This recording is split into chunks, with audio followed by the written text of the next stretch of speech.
Menimbulkan perasaan yang nggak bisa dibayangkan gitu loh, perasaan yang terasa agak lain. Bukan karena ada film agak lain, bukan. Saya teringat dulu tahun 2010 waktu pertama kali masuk ke Pulau Bali, bersama dengan keluarga melewati Nyepi, saya bingung, ini apa ya suasananya seperti apa, nggak pernah. Jadi akhirnya saya bersama dengan keluarga melewati Nyepi pertama kali di Bali itu menginap di hotel. Hal ini tentu berbeda dengan sekarang. Bagi saya Nyepi itu menyenangkan. Saya ulangi, bagi saya pribadi Nyepi itu menyenangkan. Mengapa demikian? Walaupun semua fasilitas serba terbatas dan tidak dapat diakses, kita hanya bisa komunikasi dengan orang serumah, tapi justru saya menikmatinya. Kenapa? Karena suasananya itu benar-benar sunyi, sepi, hening. Sepertinya tidak ada kehidupan. Sepertinya yang hidup itu hanya saya dengan Tuhan saja. Bukan itu saja.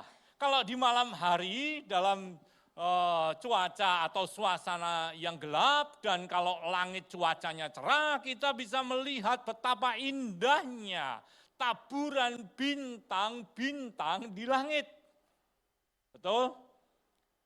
Bapak, Ibu, saudara-saudari yang dikasihi Tuhan, satu pemandangan yang sangat indah, suatu suasana yang langka.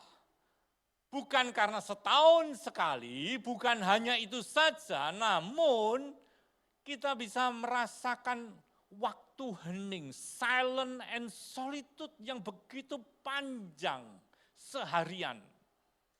Merasakan tadi saya katakan kedekatan dengan Tuhan, seolah-olah di dunia ini hanya ada saya dengan Tuhan. Sebuah sentuhan batiniah dan aura jiwa yang sangat langka. Nggak tahu kalau Bapak, Ibu, saudara-saudara, tapi itulah yang saya rasakan. Bapak, Ibu, saudara-saudari, kedekatan dengan Tuhan itulah yang sangat-sangat kita perlukan di dalam hidup ini. Amin. Relasi yang begitu akrab, relasi yang begitu dekat, keintiman dengan Tuhan, itulah yang sangat-sangat kita butuhkan dalam hidup ini. Kalau sehari-hari kita selalu disibukkan dengan banyak kegiatan, benar? Kalau sehari-hari kita selalu disibukkan dengan pikiran-pikiran yang banyak tentang banyak hal, iya. Tetapi ketika Nyepi, waduh benar-benar tenang. Oleh karena itu, besok saya ingatkan kita merayakan Nyepi di Bali, jangan lupa stok makanan. Kalau tidak, kita akan berpuasanya karena terpaksa. Nah, yang saya ingin tekankan di sini adalah relasi yang intim, kedekatan dengan Tuhan itulah yang sangat kita butuhkan, bukan hanya di hari Minggu, tetapi juga hari Senin, Selasa, Rabu, Kamis, Jumat, Sabtu, bukan hanya di gedung gereja, tetapi dimanapun kita berada, dalam tempat kerja, di tempat kerja kita, di tempat sekolah kita, di tempat kuliah kita, di tempat dimanapun kita berada setiap hari, merasakan kedekatan dengan Tuhan itulah yang sangat-sangat kita butuhkan. Relasi dengan Tuhan yang semakin intim itulah yang sangat kita dambakan. Bukan berarti kita tidak membutuhkan relasi yang lain. Bukan berarti relasi-relasi yang lain itu tidak penting, tidak diperlukan. Bukan demikian. Maksud saya adalah relasi dengan Tuhan itu harus menjadi yang terutama dan selalu menjadi yang terutama dan tidak tergantikan dengan relasi yang lain. Kita boleh-boleh saja punya relasi atau hubungan dengan orang-orang terkenal, orang-orang ternama, puji Tuhan untuk itu. Kita boleh-boleh saja punya relasi dengan orang-orang yang berpengaruh, orang-orang yang sudah sukses.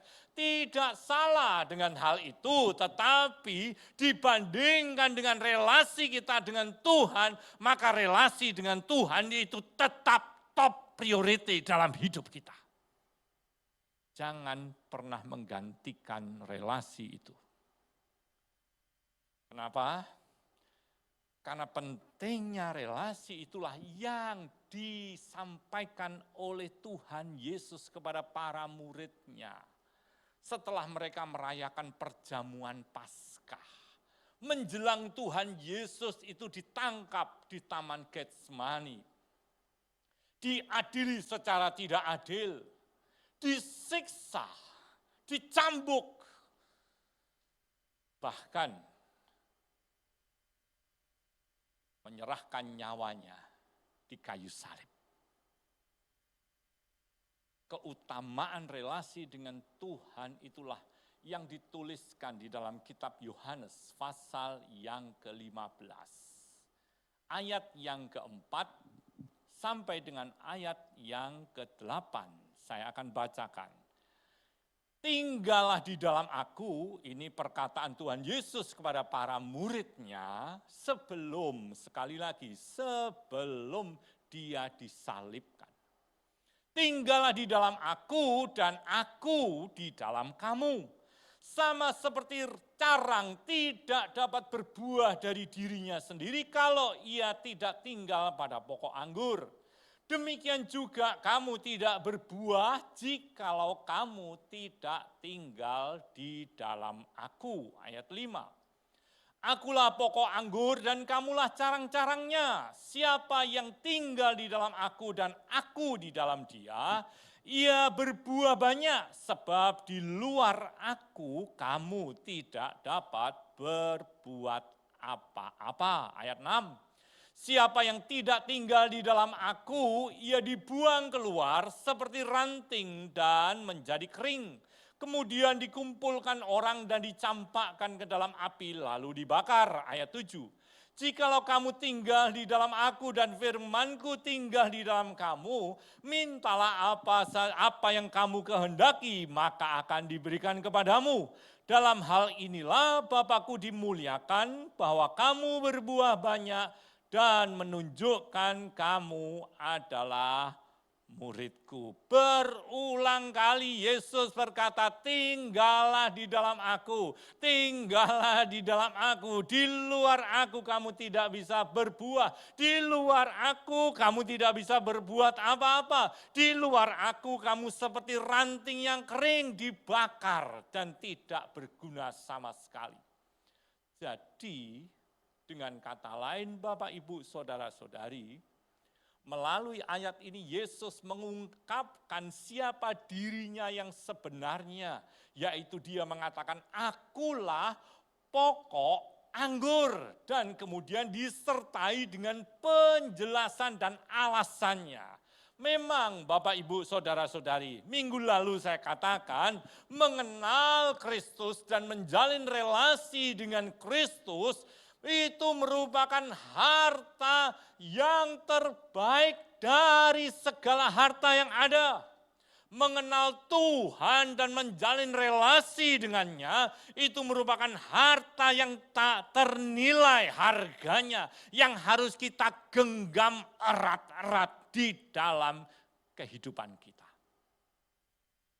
Senada dengan hal itu dikatakan oleh Rasul Paulus melalui suratnya kepada jemaat di Filipi, yaitu di dalam Filipi pasal yang ketiga ayat 7 dan 8, Rasul Paulus mengatakan begini, tetapi apa yang dahulu merupakan keuntungan bagiku, sekarang ku anggap rugi karena Kristus. Ayat 8.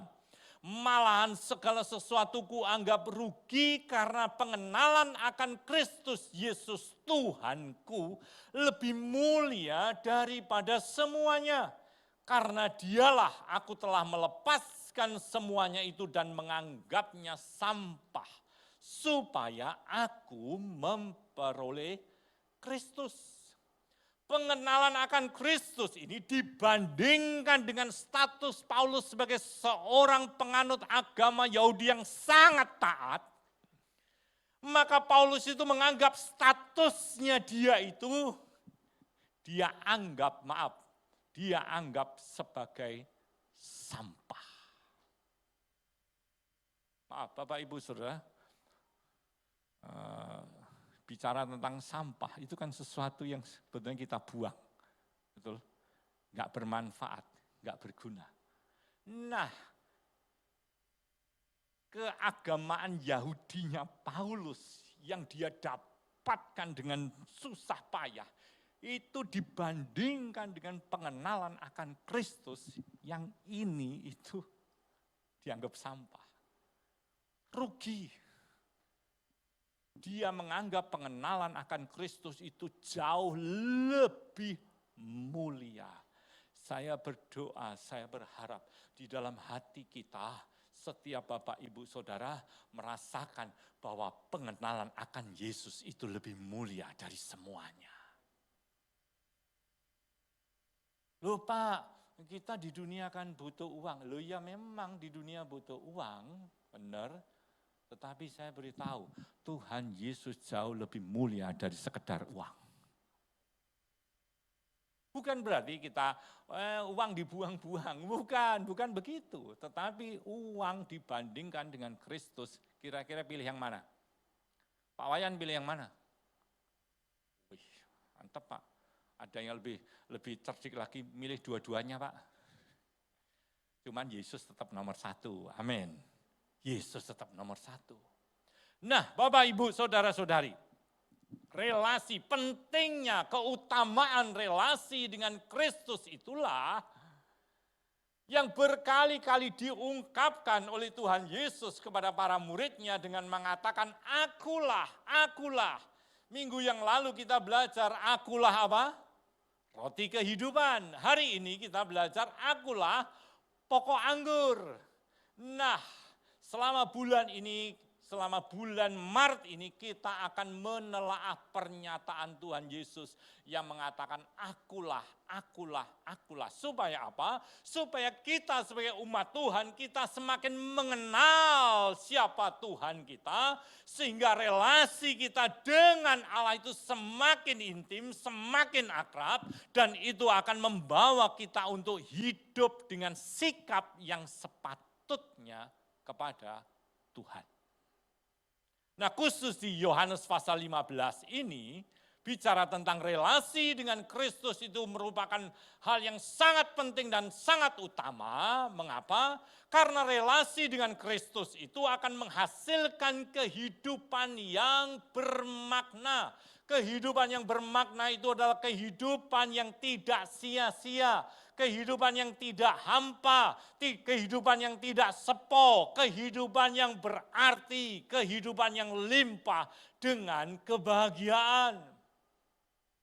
Berkali-kali Tuhan Yesus berkata, tinggallah di dalam aku dan aku di dalam kamu. Kalau engkau tidak punya relasi dengan aku, engkau tidak bisa berbuat apa-apa. Engkau tidak akan berguna sama sekali.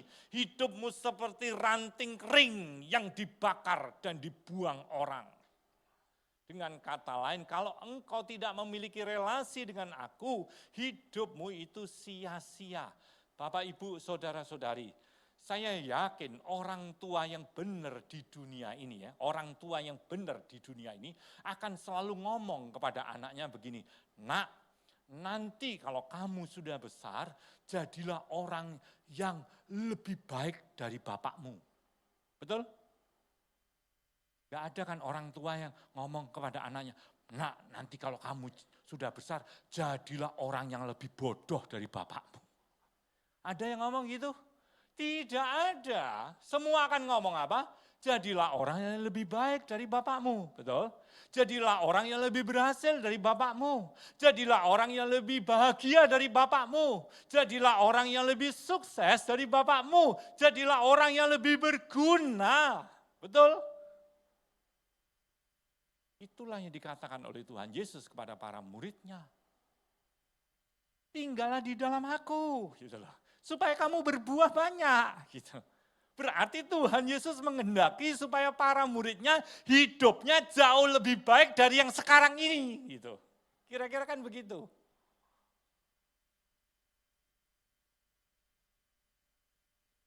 Bapak, Ibu, saudara-saudari yang dikasihi Tuhan.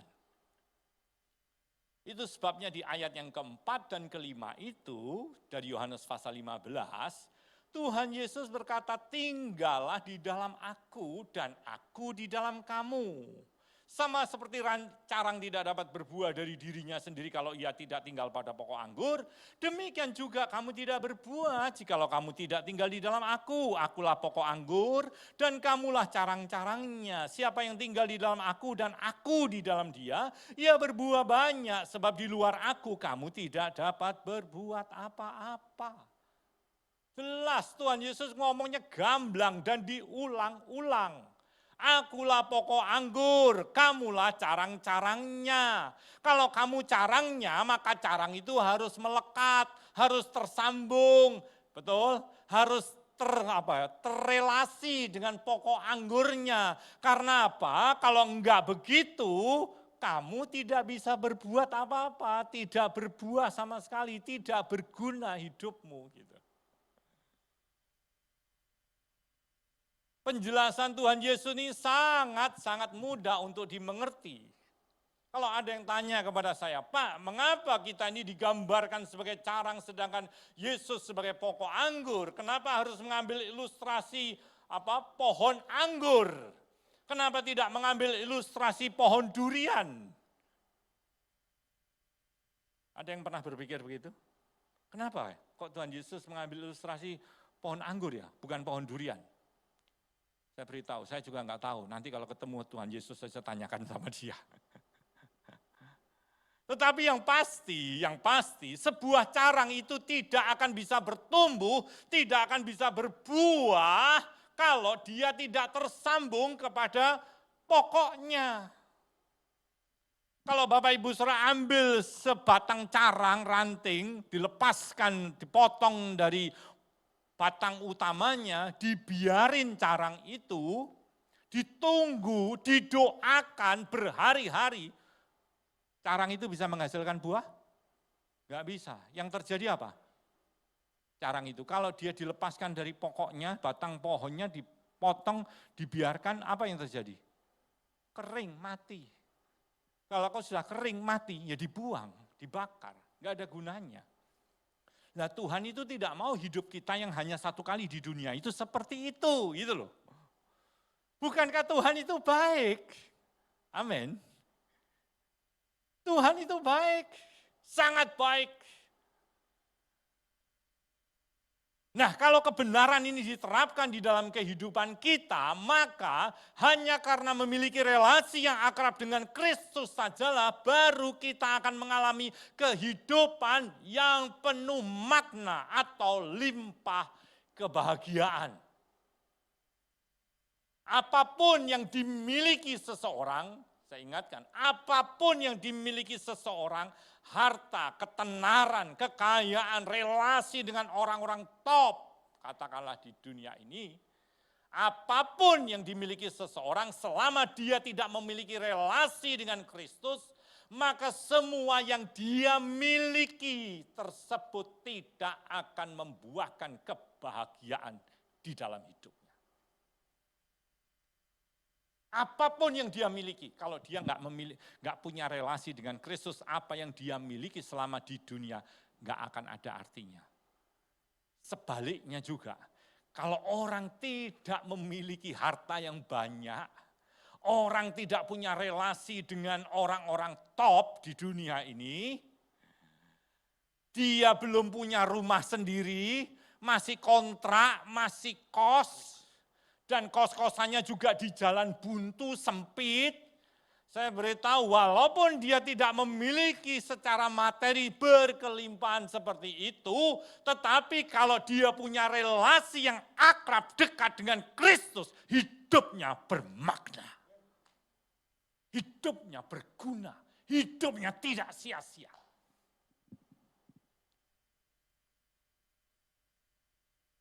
Kalau Bapak Ibu sudah melihat di media sosial, banyak itu selebriti terkenal, pengusaha yang kaya raya, sukses, hidupnya berakhir tragis.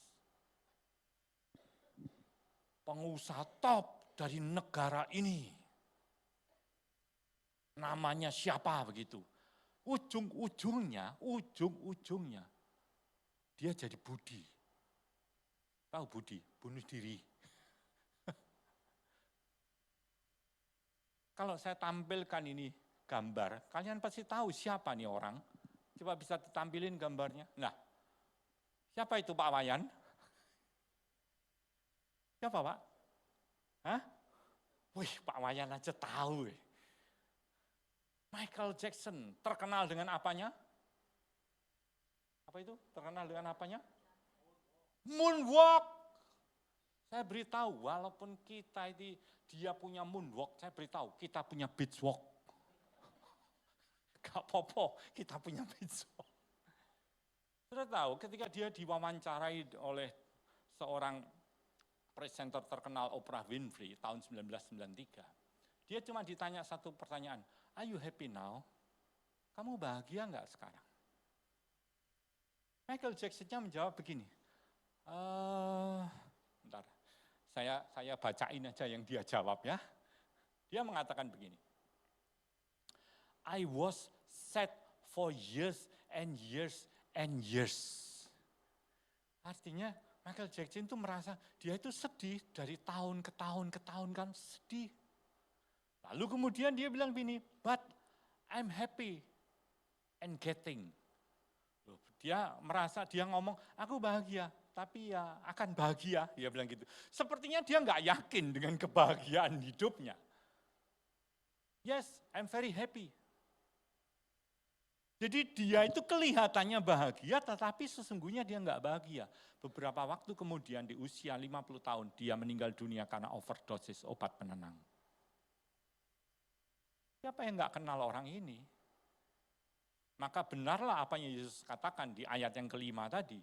Di luar aku, kamu tidak dapat berbuat apa-apa.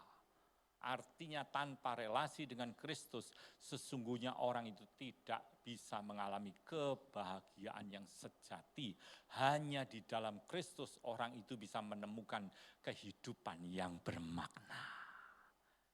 Makanya Bapak, Ibu, Saudara-saudari, apapun keadaanmu sekarang, apapun kondisimu sekarang, saya beritahu, kalau engkau punya relasi yang mendalam dengan Kristus, sesungguhnya engkau adalah orang yang berbahagia, bermakna, berguna. Tidak mengatakan, aku akan lebih bahagia kalau nanti. Kalau nanti aku punya rumah lebih besar lagi, aku akan bahagia. Enggak perlu nanti, sekarang pun, walaupun engkau belum punya apapun, kalau engkau punya relasi dengan Kristus, sesungguhnya hidupmu sudah sangat bermakna. Amin. Yang kedua, Relasi dengan Kristus itu akan membuahkan kehidupan doa yang efektif. Doa yang efektif, doa yang didengar, dijawab oleh Tuhan. Itu tidak tergantung dari susunan kalimat yang begitu rapi di dalam doa. Doa yang didengar, dijawab Tuhan tidak tergantung dari penggunaan kata-kata yang top, enggak.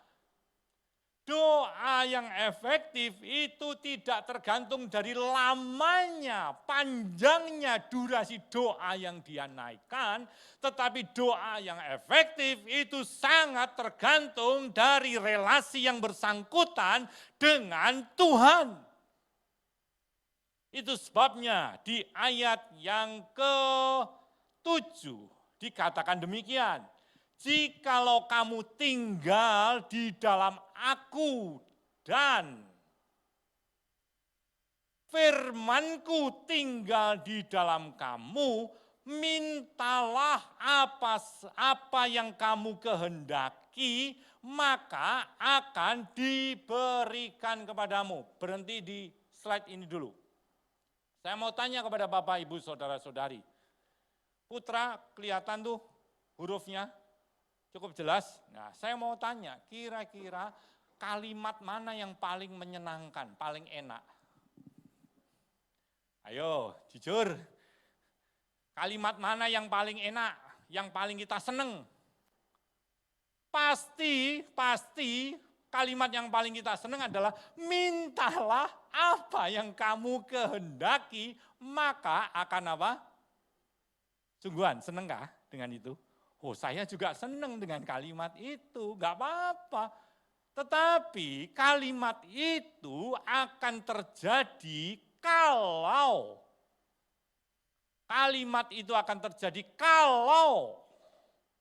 apa? Tinggal di dalam aku dan firmanku tinggal di dalam kamu.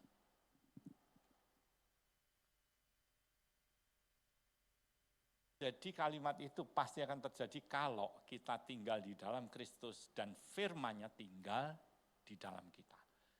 Jadi keefektifan sebuah doa, ya, perhatikan baik-baik, itu tergantung dari satu, relasi kita dengan Tuhan. Artinya kalau misalnya kita mengajukan sebuah permintaan, sebuah doa,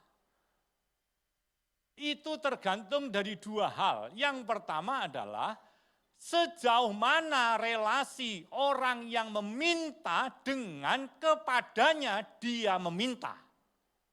Mengerti maksudnya? Tergantung dari saya dengan orang yang saya minta ini nih, gitu kan. Itu yang pertama.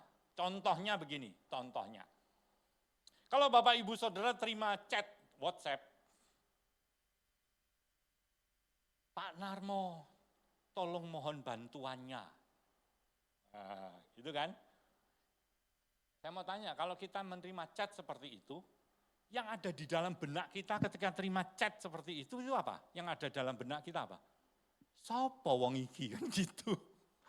Ini siapa gitu kan kan enggak langsung Bapak Ibu Saudara langsung jawab, enggak, pasti tanya siapa orang ini, siapa yang ngechat ini gitu kan. Kalau misalnya kita enggak kenal, kira-kira kita tanggepin enggak? Enggak akan. Tergantung relasi toh antara orang yang ngechat dengan yang menerima chat. Kalau yang ngechat itu anak saya, yang terima saya, yo pasti, karena itu anak saya punya relasi, ya pasti saya tanggepin, betul? Itu yang pertama. Yang kedua, tergantung juga isi chatnya, artinya tergantung isi permintaannya. Misal, yang ngechat itu misalnya anak saya, Pak, tolong bantuannya. Terus dia melanjutkan, tolong aku ditransferi uang 10 juta untuk beli obat bius. Saya mau tanya, kira-kira ditransfer enggak?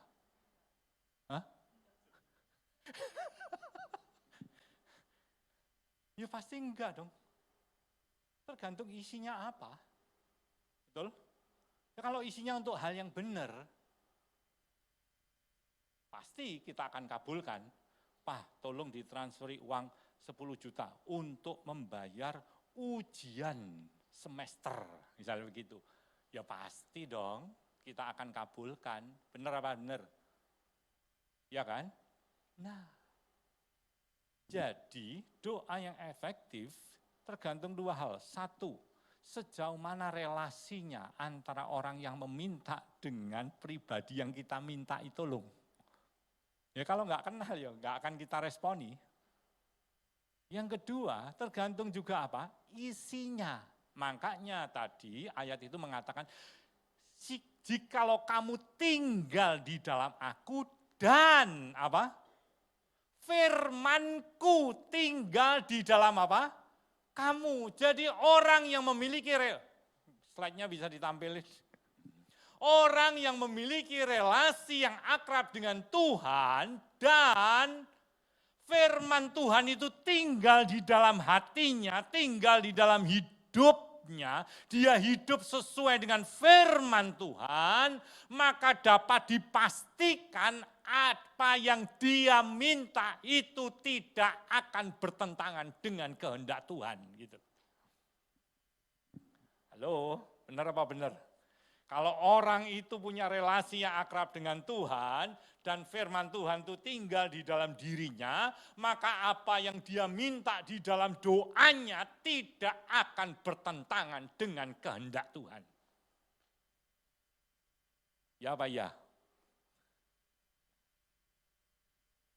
Banyak orang minta doanya dijawab tapi tidak mau menjalin relasi dengan Tuhan, tidak mau menjadikan firman Tuhan itu bagian dari hidupnya. Yang dia minta hanya berkat, berkat, berkat. Minggu lalu saya katakan bukan berarti Tuhan itu tidak peduli dengan kebutuhan kita. Dia peduli, benar. Buktinya 5.000 orang makan kenyang gratis. Tapi yang dicari Tuhan bukan itu, bukan itu. Yang diharapkan oleh Tuhan adalah kita itu punya relasi yang dekat dengan Dia. Itu sebabnya doa yang efektif, doa yang dijawab oleh Tuhan, doa yang dikabulkan oleh Tuhan adalah doa yang lahir dari relasi yang akrab dengan Dia dan apa yang kita minta itu sejalan, selaras dengan kehendak Tuhan.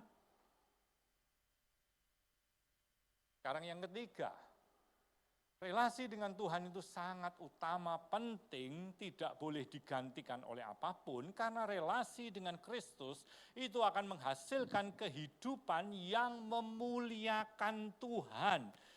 Hidup yang tidak sia-sia adalah hidup yang memuliakan Tuhan. Perhatikan ayat 8 dari Yohanes 15. Dalam hal inilah Bapa-Ku dimuliakan, bahwa kamu berbuah banyak dan menunjukkan kamu adalah murid-muridku. Hidup yang tidak sia-sia adalah hidup yang memuliakan Tuhan. Hidup yang tidak sia-sia adalah hidup yang menghasilkan buah. Dan Tuhan Yesus mengatakan, itulah bukti bahwa kamu itu muridku. Apa sih bukti seorang menjadi pengikut Kristus, murid Kristus? Apakah karena dia punya sertifikat DK, sertifikat HB, walaupun itu perlu? Bukan. Bukti bahwa seorang itu adalah murid Kristus, pengikut Kristus yang sejati, yaitu kalau dia hidup tidak dalam kesia-siaan. Artinya hidupnya menghasilkan buah. Orang yang memiliki relasi yang akrab dengan Tuhan tidak akan hidup dalam kesia-siaan. Dia tidak akan menyia-nyiakan hidup yang hanya satu kali di dunia ini. Dia tidak akan sembrono dengan membiarkan hidup itu berjalan asal gelundung. Tidak. Dia akan hidup menghasilkan buah. Dengan begitu dia itu patut disebut seorang murid Kristus, pengikut Kristus karena hidupnya memuliakan Tuhan. berguna hidupnya, berfungsi, bermutu, bermakna.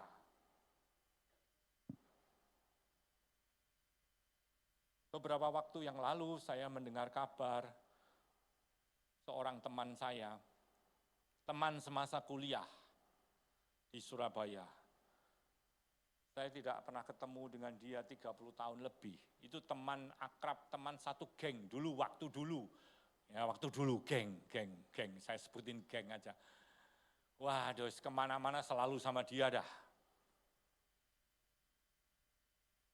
Karena saya lama tidak ketemu, satu kali saya diberitahu kabar oleh seorang teman yang lain bahwa teman saya ini sakit.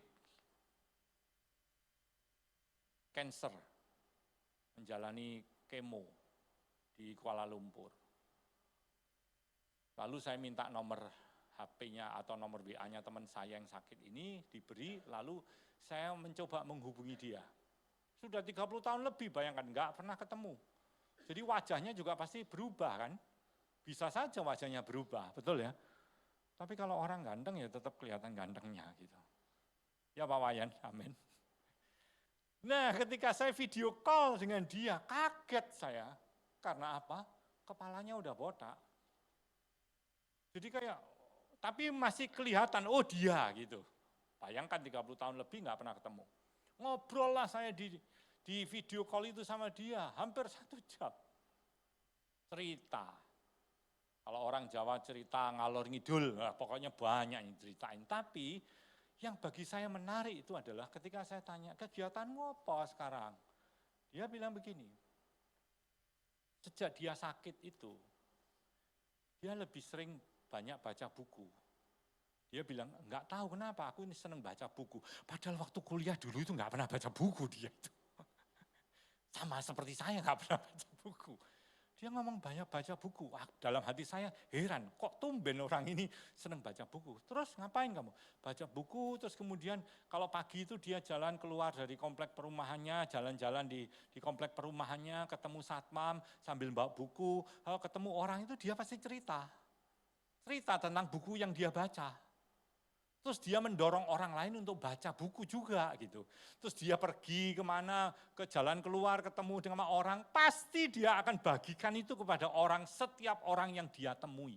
Dalam hati saya, wih, aku aja jarang begitu, wih kamu hebat ya, kamu, alah Mo, dia bilang gitu. Kalau panggil saya kan Mo gitu kan. Ya gak mungkin panggil saya Pak Narmo, Mo. Dulu panggil waktu kuliah ya panggilan saya Mo. Sunarmo panggilannya Mo gitu kan. Alah mau hidup ini sekarang harus mendekat sama Tuhan, dia bilang gitu. Wes hidup itu sekarang bersyukur aja tiap hari sama Tuhan. Dia bilang gitu, omongannya jadi gitu. Kayak pendeta gitu omongannya. Bener Bapak Ibu, saya kaget, sungguh kaget melihat perubahan hidupnya. Dalam hati saya, puji Tuhan kalau saya punya teman dan hidupnya seperti itu sekarang ini. Walaupun dia sedang menderita. Karena dia senang baca buku, saya kirimi beberapa buku saya gitu.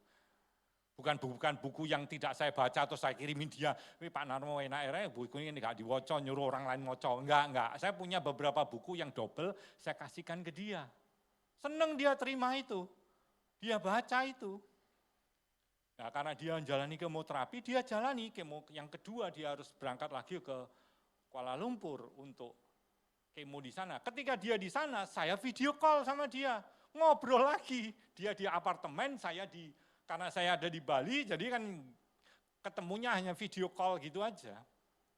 Ngobrol, saya doakan juga. Dia bilang, wah aku pasrah Mo, hidup itu miliknya Tuhan, aku semakin mendekat sama Tuhan saja, itu paling enak. Ya bener, namanya itu maaf ya, saya sebutin namanya Hairudin. Tapi kalau saya manggil dia itu bukan Hai, saya panggil dia itu Din.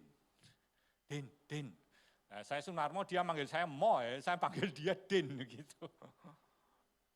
Beberapa waktu yang lalu saya dengar berita, dia meninggal. Panggil Tuhan, dalam hati saya nangis. Saya belum pernah ketemu sama dia secara tatap muka. Dalam hati saya menangis karena saya nggak bisa lagi video call sama dia. Di sisi yang lain, hati saya bersuka cita, bersyukur karena dia sudah mengenal Tuhan. Dan hidupnya semakin mendekat kepada Tuhan di akhir hidupnya. Dengan kata lain, sisa hidupnya tidak sia-sia. Gitu. Sisa hidupnya itu berguna, bermutu. Bapak Ibu Saudara, saya beritahu, kita enggak perlu jadi orang ternama, orang top dulu. Saya beritahu, sepanjang kita punya relasi yang dekat dengan Tuhan, dan kita menebarkan kebaikan bagi orang di sekitar kita, hidup kita itu sudah berguna. Amin. Bermakna, tidak perlu jadi Michael Jackson. Makanya tadi saya bilang, tidak perlu harus bisa moonwalk, kita ini punya beach walk. Bapak, Ibu, Saudara-saudari, untuk menjadi bermakna, engkau tidak perlu menjadi orang top dulu. Enggak. Hanya dengan relasi dengan Kristus, hidupmu itu bermakna. Bukan itu saja, doamu akan didengar oleh Tuhan. Dan hidupmu akan memuliakan Dia. Kita tidak tahu kapan Tuhan akan panggil kita, tetapi setiap orang pegang boarding pass. Tinggal tunggu kapan panggilannya. Tidak seorang pun yang tahu. Oleh karena itu, saya mengajak, saya mendorong, gunakan sisa hidup kita yang ada untuk semakin mendekat kepada Tuhan. Amin. Mentaati firman Tuhan dalam hidup kita. Saya undang para pelayan mimbar untuk maju ke depan, menyiapkan sebuah lagu nanti akan kita nyanyikan bersama-sama. Ingat, di luar Kristus kita tidak bisa berbuat apa-apa, tidak bisa menghasilkan buah. Pertanyaannya untuk kita, apakah sejauh ini hidup kita sudah menghasilkan buah? Buah apa yang kita hasilkan dalam hidup kita? Ada buah yang manis, ada buah yang busuk. Saya berharap kita menghasilkan buah yang manis dalam hidup ini. Amin. Dan buah yang manis itu hanya bisa terjadi kalau kita punya relasi dengan Allah kita, Sang Pencipta kita. Dan relasi itu bisa terjadi karena anugerah Tuhan. Siapa kita punya relasi dengan pribadi yang empunya alam semesta?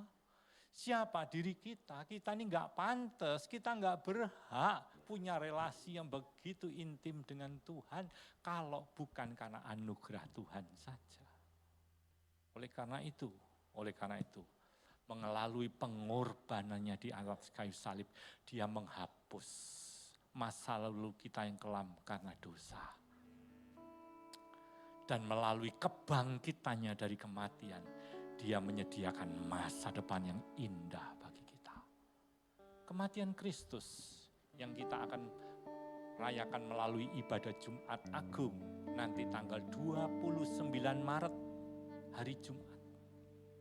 Dan kebangkitannya dari kematian yang kita akan rayakan di dalam ibadah Paskah tanggal 31 Maret. Pada jam yang sama, yaitu jam 10. Oleh karena itu, selama Tuhan kasih kita kesempatan untuk hidup di dunia ini, yang hanya sekali, tidak bisa diulangi. Mari kita isi hari-hari ke depan kita dengan hidup semakin mengasihi Tuhan, semakin mendekat kepada Dia, mentaati Dia. Maka hidup kita yang hanya satu kali tidak akan pernah sia-sia. Teman saya tadi ketika ngobrol sama dia ngomong begini sama saya. Saya tidak akan lupa apa yang dia ngomong. Dia ngomong begini, kalau suatu kali kita ini meninggal, dia bilang gitu. Dia ngomong, aku sudah pasrah, aku tidak nyesel, dia bilang gitu. Hidupku itu ada di tangan Tuhan, terserah Dia. Wah, dia ngomong gitu tuh hati saya kayak kesentuh. Bapak Ibu Saudara, benar. Hidup kita ada di tangan Tuhan. Kapanpun Dia bisa panggil kita. Yang pasti adalah ketika Dia memanggil kita, kita siap untuk itu. Pastikan di situ. Kita siap untuk itu. Kita siap untuk itu.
berdiri Kaulah bersama. Tuhan, Kaulah sungai kehidupanku yang mengalir segarkan jiwaku.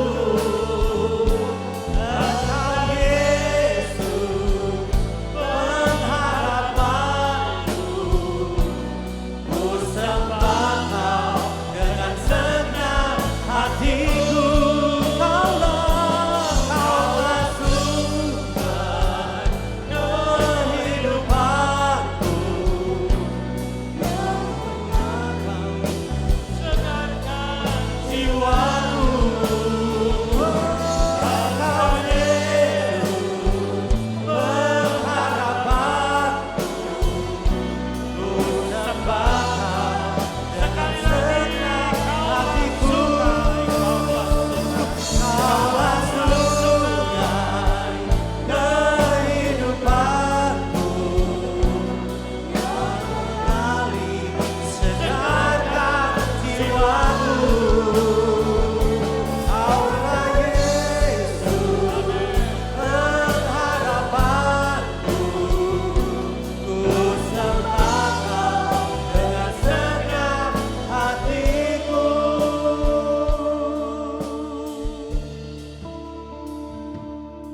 Tuhan, Engkaulah sungai kehidupan kami yang selalu mengalir, membawa kesegaran di dalam jiwa kami. Benar, hanya dekat Engkau saja jiwa kami mengalami kebugaran, ya Tuhan. Hanya dekat sungai kehidupan-Mu, hidup kami bagaikan pohon yang selalu menghasilkan buah pada musimnya. Tidak layu dan kering, tetapi tetap hijau di sepanjang masa. Benar Tuhan, hanya dekat Engkau saja kami mengalami kebahagiaan yang sejati. Hanya dekat Engkau saja kami mengalami kepuasan dalam jiwa kami. Hanya dekat Engkau saja Tuhan, kami punya harta yang terbaik, harta yang terindah, harta yang termulia, yang tidak akan bisa diambil dari apapun. Engkaulah harta yang terbaik yang kami miliki. Sungguh hanya dekat Engkau Tuhan, jiwa kami limpah dengan damai sejahtera dan sukacita.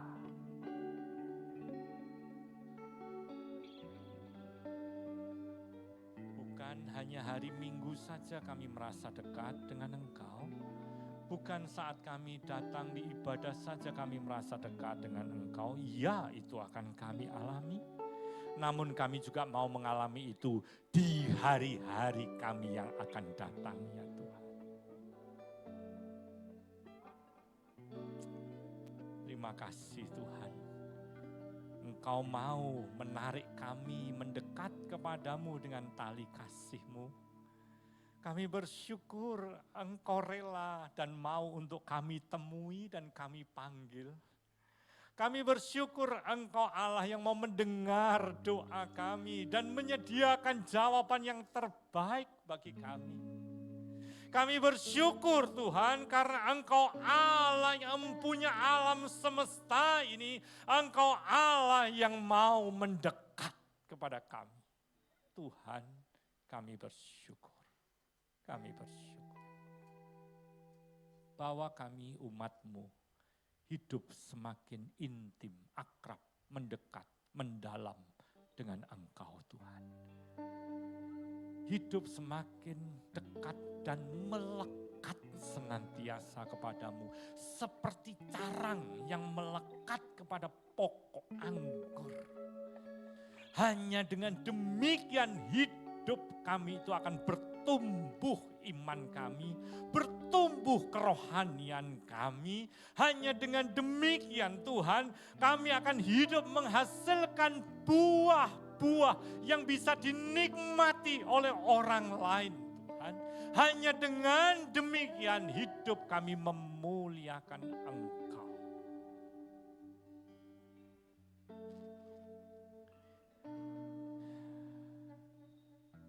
Rinduan kami hanya satu. Hari-hari yang kami akan jalani, akan kami jalani dengan hidup semakin mendekat kepadamu. Karena dari situ kami dapatkan semua yang kami perlukan dalam hidup ini. Dari situ kami akan dapatkan segala yang kami perlukan. Jemaat yang Tuhan kasihi, mari kita membuka hati kita, mengangkat tangan kita. Terimalah berkat dari Allah Bapa, Allah Putra, Allah Roh Kudus. Allah yang mengasihi engkau dengan kasih yang kekal. Allah yang menjadikan engkau sebagai anaknya, ahli warisnya.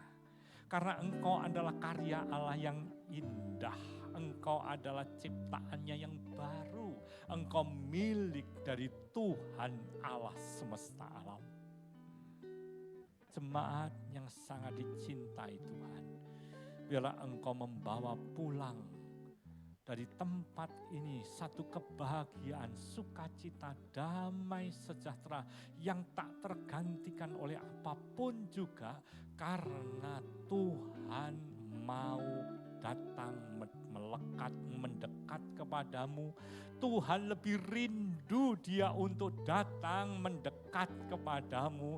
Tuhan sangat rindu menantikan engkau mendekat dan melekat kepadanya. Pulanglah dalam berkat Allah, berkat kebahagiaan bagi rumah tanggamu, berkat keberhasilan dari pekerjaanmu, berkat perlindungan dalam perjalanan hidupmu. Tuhan memberkati engkau sesuai dengan firman-Nya. Dia akan mengangkat engkau menjadi kepala dan bukan ekor. Tuhan menjagai engkau sedemikian rupa, seperti menjagai biji matanya sendiri. Tuhan melindungi engkau, keluar masukmu dijaga dan dilindungi oleh Tuhan. Kiranya berkat Tuhan melimpah-limpah mengalir dalam hidupmu. Demi nama Tuhan Yesus Kristus. Nama yang menyelamatkan, nama yang menyembuhkan, nama yang penuh kuasa, nama yang ajaib, nama di atas segala nama. Saya berdoa. Mari bersama kita katakan, amin.